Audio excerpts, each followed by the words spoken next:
Sabe quando a gente olha para uma grande metrópole à noite, de muito, muito longe?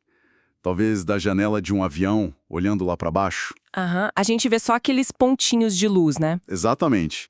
A gente vê só um ponto escuro ou, no máximo, uma mancha luminosa que parece completamente estática no horizonte.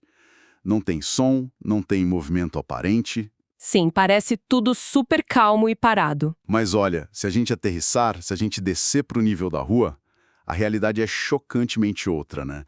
Tem um trânsito frenético, fábricas operando a todo vapor, mensagens de emergência sendo enviadas. Pacotes sendo entregues pra lá e pra cá com precisão, sim. É tipo um nível de atividade ruidoso, super caótico, mas incrivelmente orquestrado ao mesmo tempo. Essa é a grande ilusão da distância, sabe?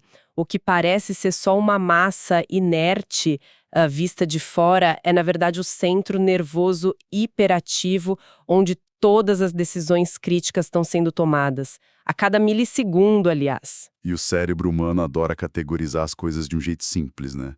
A gente olha de longe e acha que é passivo. Com certeza, a gente simplifica para entender. E, bom, essa é a imagem absolutamente perfeita para a nossa análise profunda de hoje, para o nosso mergulho de hoje. Eu diria que é a melhor analogia possível para onde a gente vai chegar. A gente vai descer para o nível da rua, da estrutura mais fundamental de quem nós somos. A ideia hoje é mergulhar de cabeça nos textos clássicos, nos pilares da biologia celular, para tentar entender de verdade o núcleo interfásico. E a gente tem um material riquíssimo para isso, né? Sim, sim. As nossas fontes hoje são o renomado livro Histologia Básica, do Junqueira e Carneiro, que é um clássico absoluto, e também um material visual de slides super detalhado sobre o tema. O objetivo é justamente tirar essa estrutura daquele papel meio entediante de apenas um ponto escuro genérico que a gente aprende a identificar no microscópio lá no colégio. Isso. Mostrar para quem acompanha a gente o que realmente está acontecendo nesse centro de comando que é tudo menos parado. E o que é fascinante, logo de cara, pelo menos para mim, é o próprio peso histórico da palavra, sabe? A origem do nome, né? Conta mais. Então, a descoberta do núcleo aconteceu lá atrás, em 1833, por um botânico escocês chamado Robert Brown. Robert Brown, clássico? Isso. E a palavra núcleo, ela deriva do grego nux, que significa literalmente semente. E só isso já entrega muito sobre a intuição genial daquela época, né? Uma semente.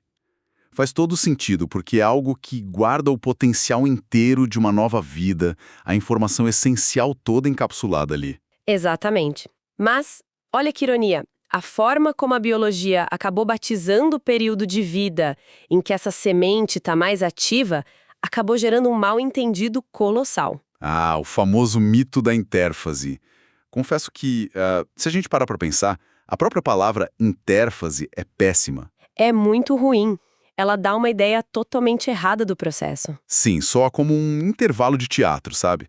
Como se fosse o recreio da célula. Uma pausa para descanso entre os momentos de divisão celular, que é quando o verdadeiro show supostamente aconteceria. Mas a nomenclatura falha miseravelmente em capturar a realidade. A intérfase é o exato oposto de uma pausa. Tipo, é quando a célula mais trabalha. Exato. Ela é dividida em fases, né? G1, S e G2. E é a fase onde a célula faz tudo, absolutamente tudo, exceto se dividir. É o período de vida funcional mesmo, o dia a dia da metrópole que você comentou. Onde as coisas realmente acontecem. Durante esse tempo, o núcleo está operando no limite da sua capacidade. Ele está coordenando a duplicação de todo aquele imenso manual de instruções do DNA na fase S. Que é um trabalho absurdo, diga-se de passagem. Um trabalho monumental. E, ao mesmo tempo, ele está enviando ordens sem parar através da síntese de RNA. Ele é o mestre de obras indiscutível desse canteiro de obras. Mas, sabe, aqui eu me deparei com uma contradição deliciosa lendo as nossas fontes. Esse mestre de obras todo-poderoso, que tem todas as plantas do prédio, ele não consegue apertar um único parafuso sozinho. Essa é a melhor parte. Ele delega tudo. Pois é. O núcleo tem as instruções, mas ele não fabrica nenhuma proteína. Para sobreviver e operar, ele depende totalmente de ferramentas e proteínas que são construídas lá fora, no citoplasma. Isso mesmo. Ou seja, Ele precisa importar esse maquinário constantemente, né? E exportar as instruções. O que nos joga direto em um dos maiores quebra-cabeças da engenharia biológica. Pense bem, para que essa semente receba essas ferramentas vitais lá de fora, ela não pode ser um cofre hermeticamente fechado. Tem que ter uma troca, né? Tem que ter porta. Tem que haver comunicação fluida. Mas, ao mesmo tempo, ela guarda o bem mais sensível e precioso que existe ali dentro, que é o genoma. O DNA não pode ficar dando sopa. De jeito nenhum.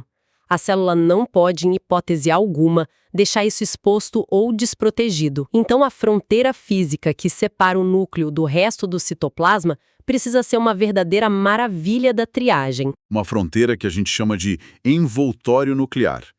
E olha, a primeira coisa que quebra o nosso senso comum quando a gente lê o Junqueira e Carneiro é que não se trata de uma membrana simples. Não é tipo uma bolha de sabão ou uma bexiga. Exato, não é uma pele simples. É um envoltório duplo. Tem uma membrana interna e uma externa, separadas por um fosso incrivelmente estreito. A famosa cisterna perinuclear. Isso. E o espaço é tipo de 40 a 70 nanômetros só. Mas o que mais me chamou a atenção é que essa parede do lado de fora não é isolada. Ela tem uma continuidade física direta com o retículo endoplasmático rugoso. Isso é fascinante. A membrana externa é cheia de ribossomos colados nela, né? Como se o muro do centro de comando fosse, na verdade, a mesma parede da primeira grande fábrica da célula. Tudo conectado. Essa continuidade é um design belíssimo de eficiência espacial. Mas, como toda fronteira bem estruturada, o que importa mesmo no fim do dia são os portões de segurança. Ah, os portões. Porque se o muro é contínuo, como as coisas entram e saem, né? É aí que entra o impressionante complexo do poro. Eu confesso que eu adoro a ideia de visualizar o núcleo como uma daquelas casas noturnas super exclusivas. E aí o complexo do poro é aquele segurança gigante, mal encarado e extremamente criterioso que fica lá na porta. A política da casa é bem clara, né? Ninguém entra e ninguém sai sem passar por ele e mostrar o documento. Tem que ter nome na lista VIP. E olha, é um segurança que não economiza em complexidade física. Eu fico impressionada com os detalhes. O poro não é só um buraco na membrana, sabe? Não é um ralo. Longe disso. Ele é uma estrutura arquitetônica cilíndrica, octogonal, gigantesca para os padrões da célula. É formado por mais de 100 proteínas diferentes. Mais de 100. Caramba! Sim, as chamadas nucleoporinas e algumas bem específicas como a POM121, a GP210. Ele é um corado nas duas membranas e cria um túnel. Mas a engenharia é desenhada para restrição máxima. Ele restringe muito o acesso, né? Muito.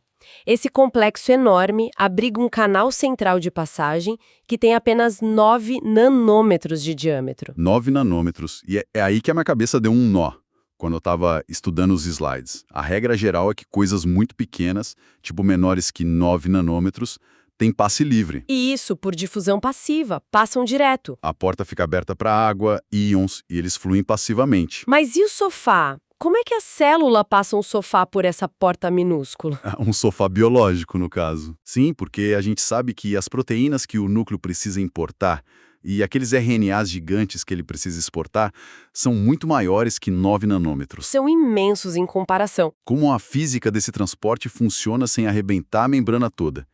Eles se espremem ou a porta estica? A porta literalmente estica. Sério? Ela abre mesmo? Abre. Mas isso tem um custo, e não é um custo barato para a célula. Para uma molécula grande cruzar essa fronteira, o sistema de transporte ativo entra em cena. Não é mais passivo. Tem que pagar o pedágio? Tem. Primeiro, a molécula precisa de um passe VIP, que é uma sequência específica na sua estrutura. A gente chama de sinal de destinação nuclear, ou NLS. Funciona como um código de barras dizendo: eu tenho permissão para entrar. Exatamente. Aí, proteínas especializadas lá no citoplasma leem esse código de barras e escoltam a molécula até a porta. Para entrar, a gente tem as importinas e para sair, as exportinas. E é nesse momento que a catraca cobra o preço, né? A energia. Isso, a passagem dessas grandes estruturas exige o consumo direto de energia, na forma de ATP, envolvendo um ciclo complexo chamado ciclo RAM, com as moléculas RAN-GTP e RAN-GDP. É muito específico. Essa energia toda é usada para causar uma mudança mecânica no complexo do poro. Ele sofre uma alteração na estrutura, dilatando o canal temporariamente. Tipo o diafragma de uma câmara fotográfica se abrindo? Perfeito, como um diafragma. Ele abre para engolir a molécula gigante e solta ela do outro lado, voltando a se fechar logo em seguida. É um sistema alfandegário dinâmico que pulsa ativamente a cada fração de segundo. Tudo depende de ter aquele sinal. Nossa, é quase perturbador imaginar que essa dilatação mecânica das portas está acontecendo, tipo, milhões de vezes por segundo em cada célula do nosso corpo agora mesmo. É uma atividade insana, se a gente pensar bem. Mas olha, toda essa conversa sobre portas dilatando e membranas duplas fluidas me levantou uma dúvida enorme de arquitetura quando eu estava lendo. Qual dúvida? Se esse envoltório é feito de camadas lipídicas flexíveis, né, que é basicamente um óleo superfino, e o ambiente ao redor está cheio de pressão e movimento no citoplasma, por que o núcleo não murcha? Essa é uma ótima pergunta. Tipo, o que impede essa bolha gigante de simplesmente colapsar em cima de si mesma e esmagar o genoma inteiro lá dentro? É uma excelente dedução de engenharia. Uma parede fluida realmente não se sustenta sozinha. E a resposta está oculta logo abaixo dessa membrana interna. O que tem lá? Existe uma malha de sustentação chamada lâmina nuclear. Pense nela como o exoesqueleto interno do núcleo. É uma rede super densa de proteínas fibrosas entrelaçadas que forra toda a parte de dentro do envoltório. Fica colada na parte de dentro, então. Isso, ela só é interrompida onde existem os poros. Sabe a lona de uma barraca de camping? Se você não montar aquelas varetas rígidas por dentro, a lona amassa e desmorona sobre quem estiver dormindo ali. Sim, vira um tecido solto no chão. A lâmina nuclear seria o equivalente exato dessas varetas. Certo, ela dá o volume para manter as dimensões do núcleo ali entre 5 e 10 micrômetros e absorve os impactos mecânicos que a célula sofre de fora. A analogia é perfeita em relação à mecânica dela. Se a célula for espremida ao passar por um capilar sanguíneo bem minúsculo, por exemplo... O que acontece o tempo todo... Sim, é essa lâmina nuclear que atua como um amortecedor, permitindo que o núcleo se deforme e depois volte à forma original, arredondada ou alongada sem se romper. Genial. E a genialidade vai além do papel de amortecedor, porque para a lona da barraca não sair voando, as varetas precisam estar presas a ela e presas ao chão, né? Tem que estar muito bem ancoradas. Exato. Essa malha fibrosa é composta por proteínas chamadas lâminas A, B e C. E ela interage com proteínas da membrana interna, como a hemerina, o receptor de lâmina B, que a gente chama de LBR, e as LAP-I e 2. Tudo isso fica quimicamente cravado na membrana. Incrivelmente, pelo que entendi, ela também serve de âncora para o que está do lado de dentro do núcleo, né? Sim, e aqui entra um detalhe de ilusão de ótica que os livros sempre destacam. Quando a gente olha imagens de microscópio óptico de células reais, tipo os hepatócitos, células do fígado. Aquela borda escura. E isso a gente sempre vê aquele anel escuro bem nítido contornando o núcleo. Mas, ironicamente, o que a gente está vendo não é a membrana nuclear. Não é a membrana lipídica em si. Não mesmo. Membranas lipídicas são finas demais, invisíveis àquela resolução do microscópio óptico. Ah, entendi. Então o que é aquela borda grossa e escura? O que os corantes no microscópio estão revelando para a gente é exatamente essa rede de sustentação da lâmina, somada à cromatina altamente condensada que fica fisicamente pregada nela. Fica tudo grudado ali na borda. Exato. A lâmina não serve só para manter o núcleo inflado. Ela apoia e organiza os cromossomos, funcionando como um gigantesco quadro de avisos onde a cromatina, o nosso material genético, é espetada. Para não ficar bagunçado. Isso, o genoma não fica flutuando à deriva, sabe? Ele tem geografia, tem endereço certo ancorado nessa parede. Sensacional. Bom, com os muros fortificados, as portas alfandegárias operando a 1000 e as varetas de sustentação montadas, eu acho que já passou da hora da gente olhar para o conteúdo em si. O prêmio principal. O verdadeiro tesouro guardado a 7 chaves dentro dessa abóbada toda, que é a cromatina, o genoma armazenado. Sem esquecer, claro, que as mitocôndrias têm o genoma próprio delas, mas o núcleo é o cofre principal. E entender a cromatina significa entender, talvez, o problema logístico mais extremo que a biologia já teve que resolver na história. O empacotamento, né? O empacotamento. A cromatina é essencialmente a molécula de DNA enovelada associada com proteínas histônicas e não histônicas, e a escala disso é surreal. Explica para quem está ouvindo o tamanho desse desafio geométrico. Olha, se pegássemos o DNA humano contido em um único núcleo celular e esticássemos ele mediria quase 2 metros de comprimento. 2 metros de fio dentro de um núcleo microscópico de poucos micrômetros. Fazer 2 metros de fio caberem no espaço micrométrico sem dar um nó impossível é um verdadeiro milagre da compactação. A imagem que sempre me vem à mente é de uma pessoa empinando pipa. Se você apenas jogar 100 metros de linha no chão da sala, no primeiro vento, aquilo vira um ninho inseparável. Vira um caos, você nunca mais desata aquele nó. Você precisa de um carretel. E o manual da célula mostra que as proteínas atuam exatamente como carretéis. Os nucleossomos. Isso. O fio de DNA dá cerca de 2 voltinhas ao redor de um grupo dessas proteínas histônicas. É um octâmero, né? 2 cópias de cada. H2A, H2B, H3 e H4. Exatamente, formando um pequeno grânulo, esse nucleossomo. É a base de tudo. Mas essa é só a ponta do iceberg no nível de aperto. A compactação vai muito além desse primeiro carretel, não é? Ele fica parecendo um colar de pérolas esticado. E aí esse próprio colar começa a se torcer em espiral. Tipo cabo de telefone antigo? Sim, quando você enrola o fio do telefone e ele começa a formar molas sobre ele mesmo, é o chamado solenoide de 30 nanômetros. Entendi, ele vai ficando mais grosso e mais curto. Essas molas espessas, então, se dobram em grandes alças, presas a um esqueleto proteico de 300 nanômetros, engrossando ainda mais o cabo. E as sucessivas torções continuam até chegar à cromátide ultracompactada de 700 nanômetros. Que é o cromossomo que a gente está acostumado a ver desenhado, né? Exato. É uma compressão tão drástica que torna o fio milhares de vezes mais curto. E para visualizar o uso prático dessa compactação no dia a dia da interfase, a ideia dos nossos arquivos de computador resolve super bem o mistério das imagens de microscópio. A diferença entre eucromatina e heterocromatina.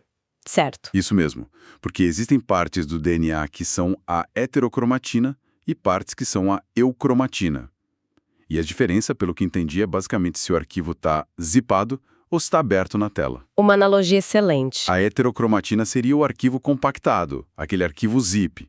É uma área de DNA tão apertada, condensada e escura no microscópio que se a célula tentar ler a receita genética ali, as enzimas não conseguem nem entrar. Fica fisicamente bloqueado. É um DNA geneticamente inativo no momento. Está guardado na gaveta. Está trancado. Já a eucromatina é o arquivo descompactado, frouxo, totalmente legível. Ali as máquinas de leitura estão trabalhando a 1000 por hora e transcrevendo a RNA. E essa dinâmica de compactar e descompactar é exatamente o que define quais genes estão ligados ou desligados na célula, sabe? E a natureza usa a compactação extrema para resolver problemas fundamentais de equilíbrio genético. Por exemplo, se olharmos para o sexo feminino, nas fêmeas de mamíferos, elas possuem 2 cromossomos X. Se ambos estivessem ativos ao mesmo tempo, a célula produziria o dobro de proteínas ligadas a esse cromossomo, criando um caos celular tóxico. haveria uma overdose de proteínas. E qual é a solução? A célula literalmente zipa um desses cromossomos X inteirinho. O tempo todo? Ele passa a intérfase toda supercondensado, parecendo um pontinho escuro esmagado perto do envoltório ou do nucleolo. A gente chama isso de cromatina sexual ou corpúsculo de Barr, uma heterocromatina inativa que equaliza as coisas de forma genial. Isso explica perfeitamente porque a gente vê tantas zonas escuras e condensadas nas lâminas de histologia. Explica tudo. Mas espera aí, a gente ainda tem um elefante na sala. Quando a gente olha as imagens mais profundas do núcleo nesses slides, Além desses pontinhos nas bordas, sempre tem umas manchas escuras, gigantes e bem redondas bem no meio do espaço central. Os famosos nucléolos. Isso. E a minha dúvida é, se o núcleo é o arquiteto que tem a planta, mas não põe a mão na massa para fazer proteínas, o que diabos está sendo construído nessa fábrica imensa lá no meio dele? Lembra que o núcleo precisa importar aquelas ferramentas do lado de fora. Para fabricar proteína. Pois bem, para que o citoplasma produza proteínas, ele precisa de maquinário industrial pesado, que são os ribossomos. E, incrivelmente, a fábrica que produz as peças desses ribossomos fica exatamente dentro do núcleo, nessas manchas escuras. O nucleolo é a fábrica dos ribossomos. Sim.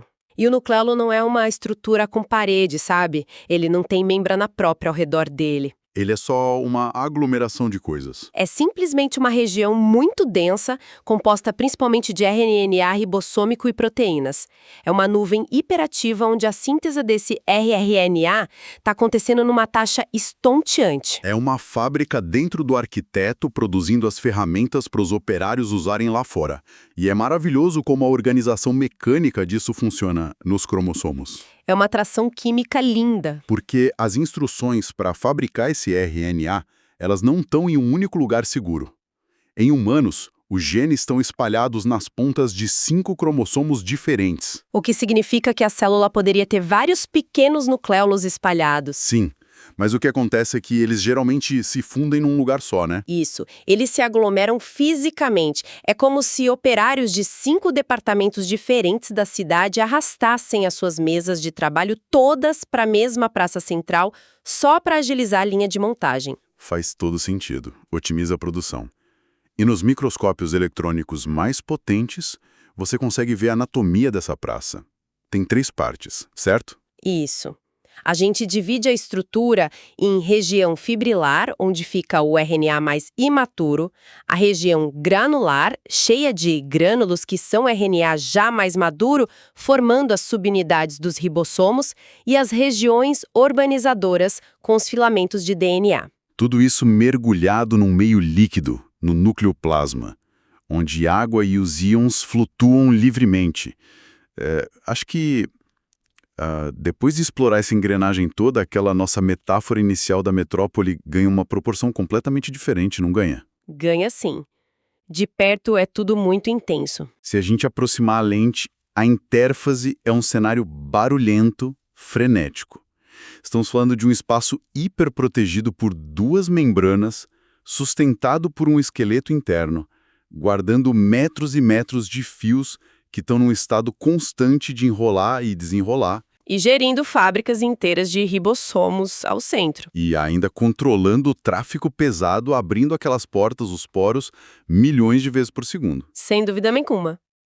A imagem monótona de um intervalo de descanso é esmagada pela complexidade de uma verdadeira operação de guerra biológica. Com certeza. E isso traz uma perspectiva final espetacular quando a gente olha para o ciclo da vida da célula. Que perspectiva? Manda. Vimos hoje o esforço gigantesco da célula para criar essa fortaleza, o custo em energia, transporte e organização para manter tudo isso estruturado durante a intérfase. Um trabalho meticuloso. Para manter o controle. Só que, quando a célula finalmente entra na fase de mitose, que é a divisão celular real, todo esse trabalho impecável é temporariamente destruído. Pera, destruído? Tipo, tudo isso vai abaixo, a muralha e as varetas? Literalmente abaixo. O nucleolo se desintegra, as proteínas da lâmina nuclear sofrem alterações para literalmente desmontar todo o envoltório nuclear, ele se quebra em pequenas vesículas no citoplasma, de propósito. Uma implosão controlada. Para poder liberar os cromossomos que estão super condensados para divisão, a metrópole inteira é dinamitada quarteirão por quarteirão. Exatamente isso. Caramba! E aí fica um mistério monumental para quem está com a gente pensar agora, não é? A melhor provocação possível para livrar depois daqui. Como é possível que apenas algumas horas depois dessa implosão total, a nova célula consiga rebobinar a fita? É a mágica da regeneração celular. Como ela junta todos os milhares de fragmentos da membrana, costura a lâmina de amortecimento do zero, religa o complexo do poro perfeitamente encaixado e faz o núcleo voltar a ser a esfera perfeita para o começo de uma nova intérfase. E a metrópole volta a operar a 1000 por hora, tudo organizado. É o balé microscópico da nossa biologia celular. E essa capacidade absurda de recriar a ordem a partir do caos é a nossa deixa perfeita para encerrar o mergulho de hoje. Foi incrível explorar esse núcleo de perto. Demais! A nossa viagem ao centro de comando celular fica por aqui, mas a curiosidade sobre como esse quebra-cabeça monumental se remonta fica como provocação para as nossas próprias investigações futuras. Muito obrigado a quem nos acompanhou e até a próxima. Até lá!